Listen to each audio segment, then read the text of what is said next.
Good afternoon, everybody. Thank you for coming. Thank you for coming to our town hall, our first town hall of March. We have one more town hall left, and wow, yeah, next town hall will be our last. It'll be in April. Okay, I'd like to start by calling this meeting to order at 12:40 p.m. We're going to begin with a roll call. If you're an SGA member and you're here, please stand up. Huh? Oh, I'm sorry. I'll just pick up the mic. This happens next time. Okay, so I'm going to start off with the members that I know are here from SGA so that you know who they are and you can talk to them. Abigail Abakoye, Vice President for SGA. Lindsay Bonney, Public Relations for SGA. Mary Ajiboye, Public Relations. I think it's all members. I know Ms. Renika Prasad is here. She's CAB President. Not currently in the room, but she will be here. And then we have our street team members here. Thank you to them. Okay. I'm going to begin by approving the agenda and the minutes. Make a motion if you'd like to approve the agenda and the minutes, or if you'd like to make any changes. I have an amendment to the agenda. I'd like to add Ms. Kyra Milborn to the agenda after the campus activities report. Okay. Who seconds that? Oh, and what? And I'd like to remove college rights from report from the agenda. Okay. So just replace it? No, not replace it, remove it. No, replace Kyra. No. Kyra after CAB. Okay. Okay. I second that motion. All in favor say aye. Aye. Any opposed? Any abstentions? Hearing none, the motion carries. Ms. Kyra Milborn will be added to the agenda. Okay. Moving on to SGA's President's report. Sorry, can you guys hear me? Okay.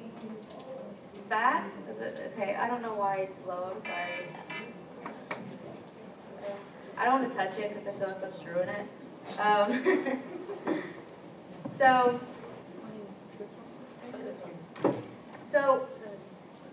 does this work better? Yes. Okay. So when we started off this semester, we had goals that we made that we wanted to achieve. So I'm going to start off by updating us with our progress on these goals. So our first goal was to increase student involvement in governance. We were going to do this by promoting college-wide forum and college-wide forum committees to students through our social media, flyers, and at all our meetings. We wanted to recruit students to serve on the Students Elections Committee's board and encourage active recruitment of students to get involved with SGA and to run for student election. So far, we've progressed with this goal by appointing students to become members of our Elections Committee board and allowing other students to shadow members on SGA. Our second goal was to improve communication with constituents and student organizations.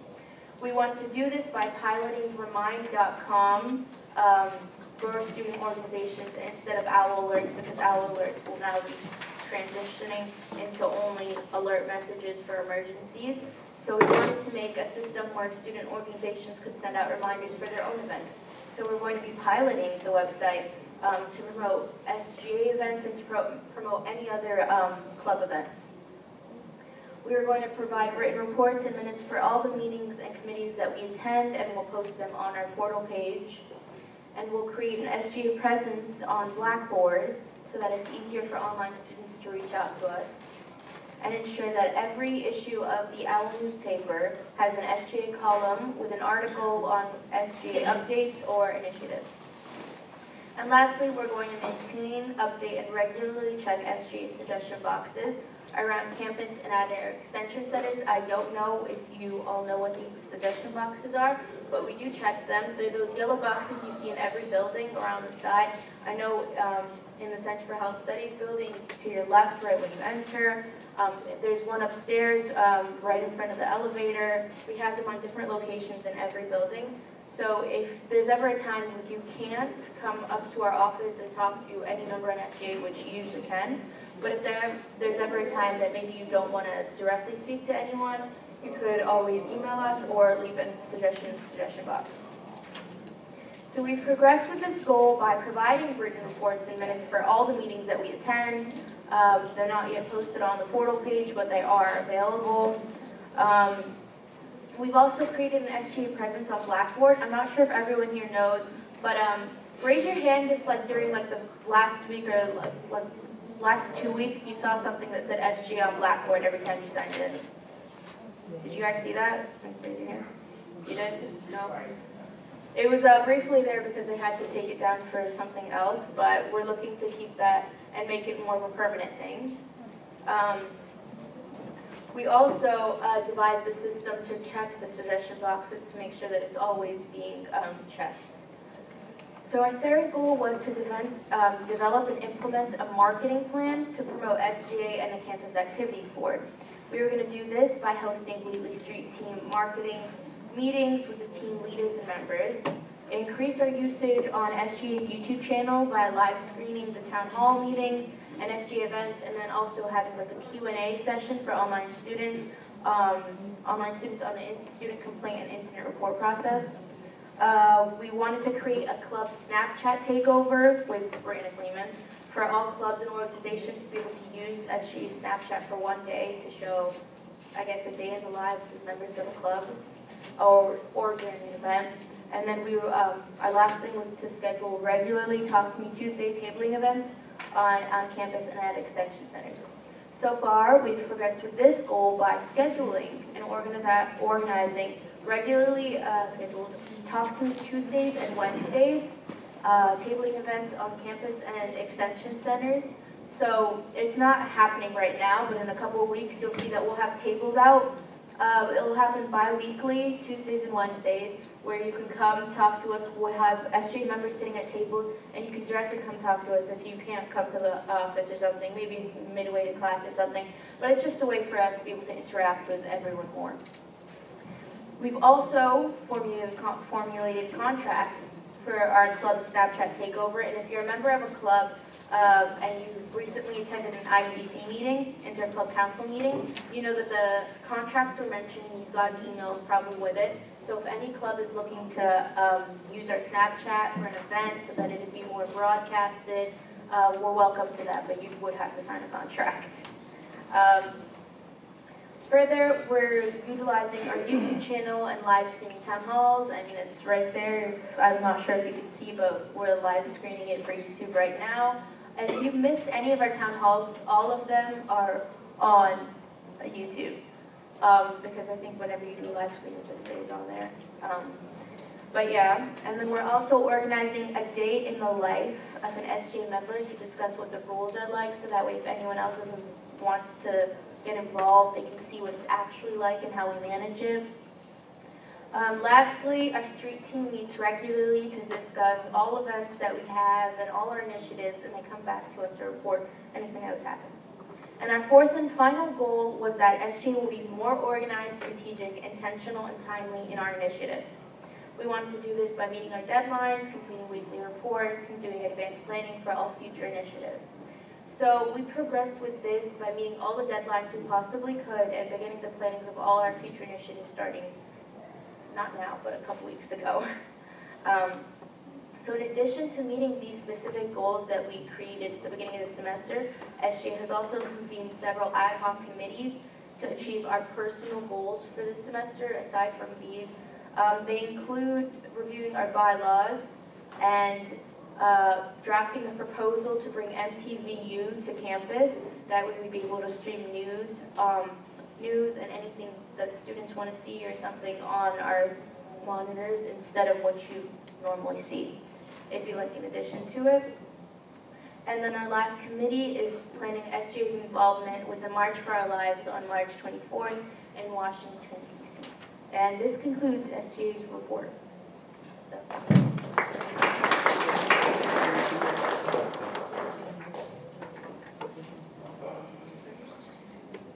Okay. So we're going to move on with Ms. Kyrie Melvin. I'd like to bring you to the stand so you can come with your presentation.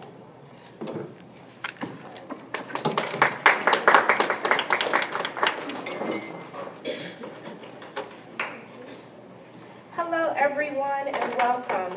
So I'm coordinator for student conduct and community standards here at Prince George's Community College. And today I wanted to touch on a few things everyone needs to know about student conduct. Thanks. All right.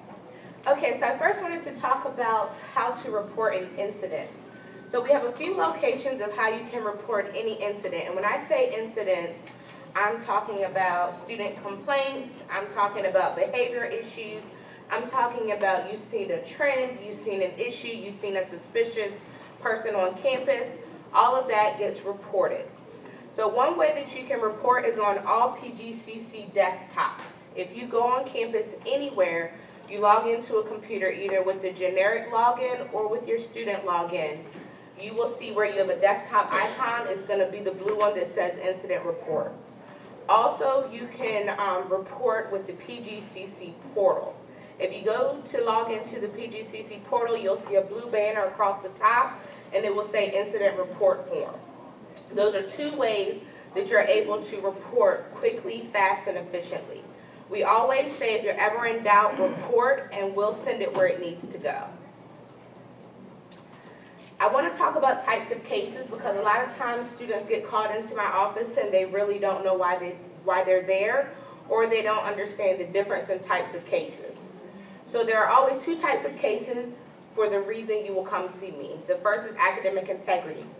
Academic integrity is plagiarism, testing center infraction, cheating. Those are the only three that fall under academic integrity.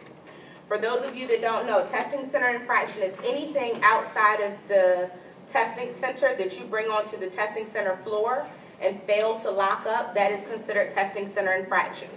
So even if there is no evidence to substantiate cheating, it is still a violation of the academic integrity clause, okay? The second type of case you would come see me for is judicial. Judicial is everything else under your Chapter 5 student handbook that is not academic integrity. One thing you need to know about judicial is when you go through the process for a judicial case, if you are found responsible, it will stay on your record for 7 years, okay? So even if you are not given sanctions, and when I say sanctions, I'm talking about counseling services, anger management, educational assignment, paying restitution, having to do some hours outside of school. Those are examples of sanctions. Even if you don't get sanctions or disciplinary action. Disciplinary action is suspension, which means you can come back after a certain allotted amount of time. Expulsion is you never have the option to come back. Even if you do not receive sanctions or disciplinary action and you're found responsible of a judicial case, you will have a record. What that means, that will be reported out for 7 years on a background check when you apply for a state, county, or federal position. It will also be reported out when you transfer to another institution. Depending on that institution, one of the things you will need to ask is, will it hinder my acceptance into your school? I've seen sometimes where it will affect a person's admittance, and I've seen sometimes where they will let them still come into the university, but they'll be on probation or some type of action plan. Another thing that I want to let you know about judicial cases. With judicial cases, when you come to meet with me, we will do a student rights information session. At that point, that is an informal hearing. If preponderance, which is 50% and a feather, that you are responsible, whether you say you're not responsible or not.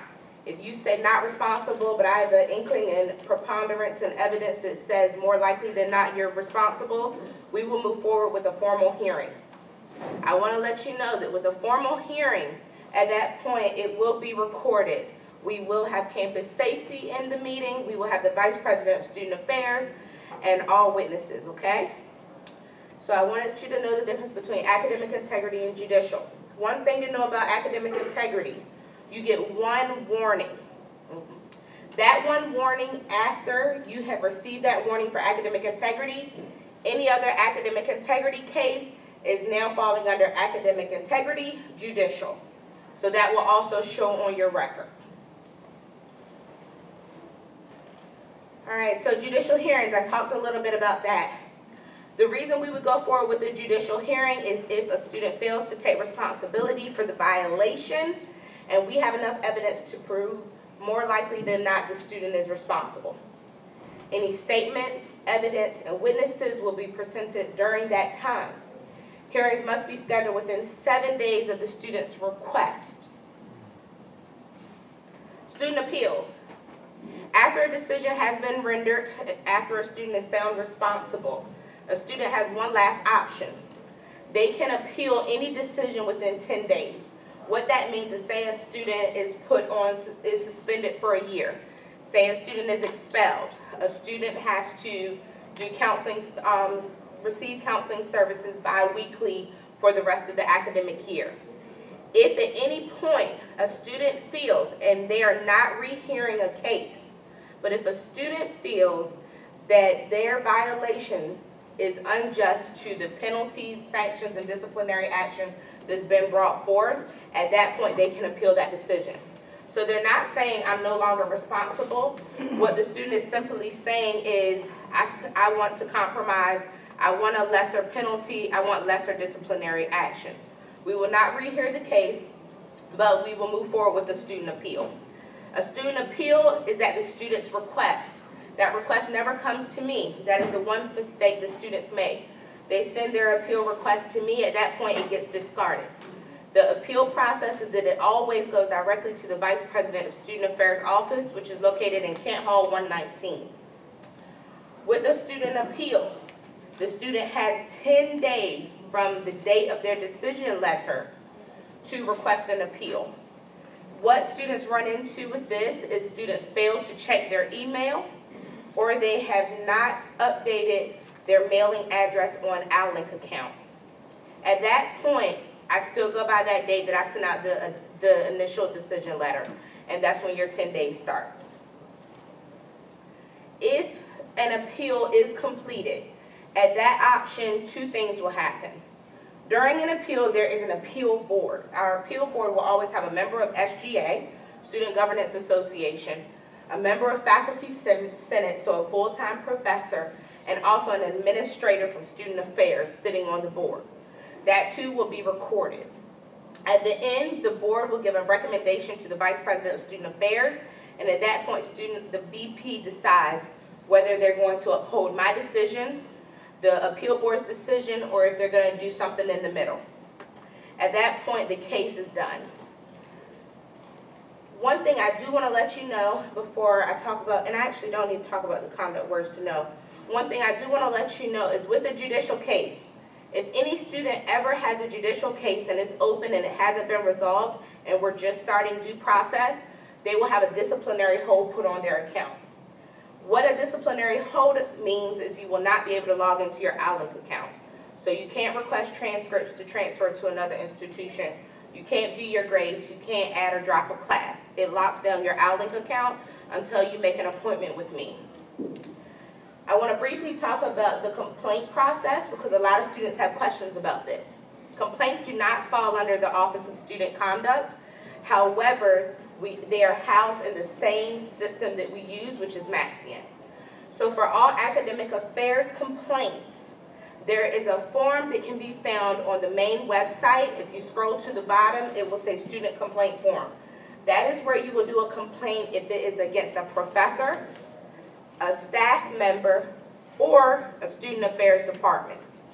If you are doing a complaint and it is against a professor, at that point, the contact person to follow up on your complaint is Catherine Dubrule in Academic Affairs, office located in Kent Hall, first floor.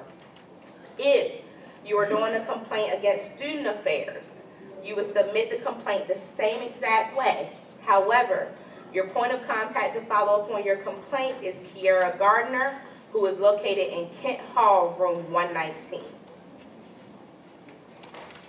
All right, and that is it. Any questions for me about the complaint process or conduct? All right, well, thank you.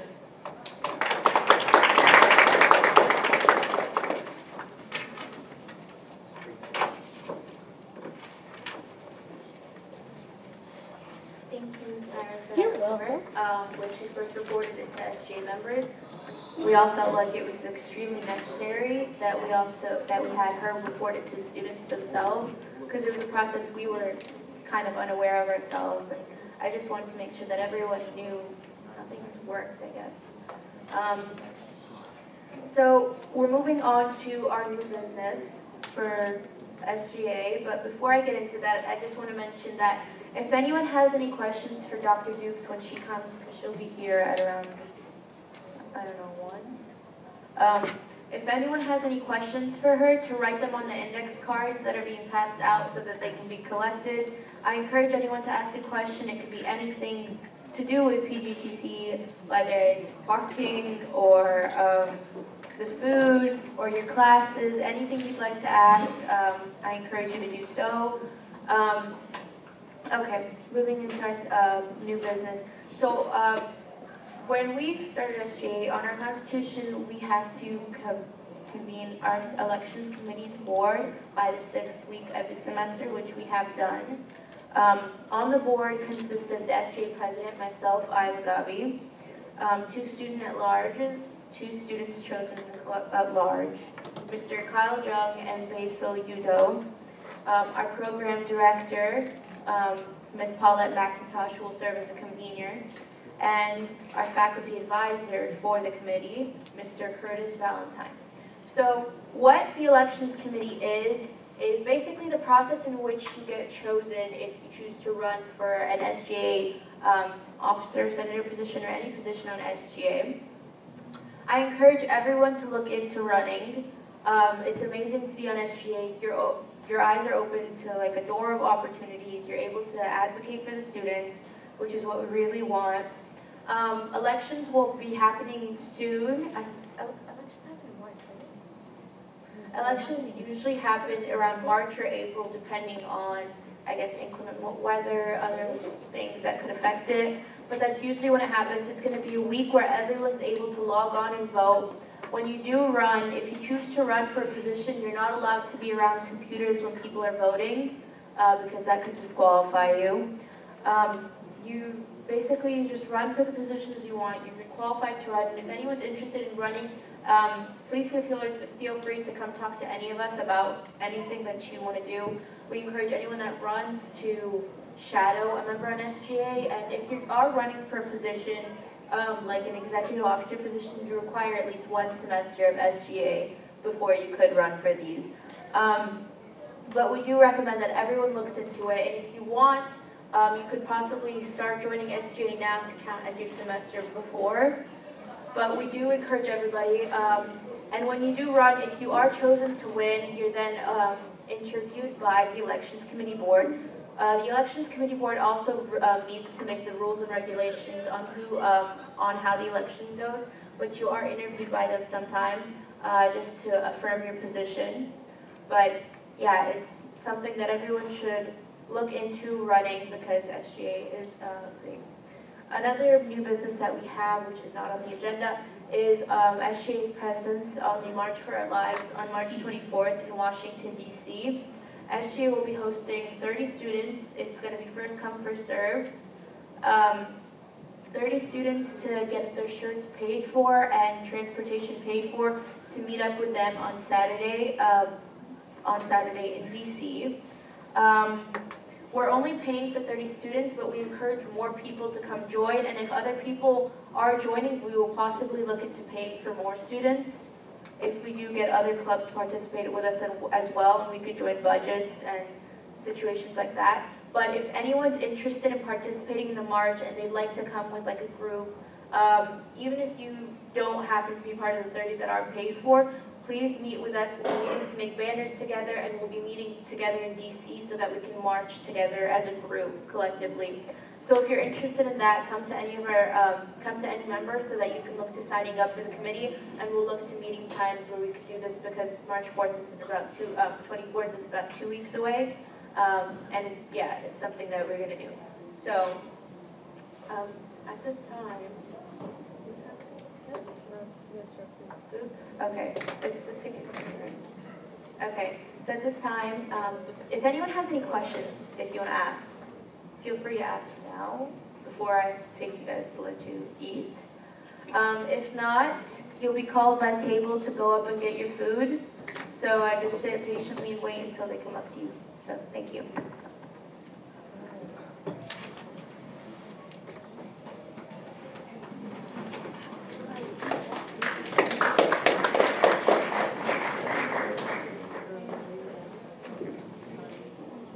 Show's over, folks.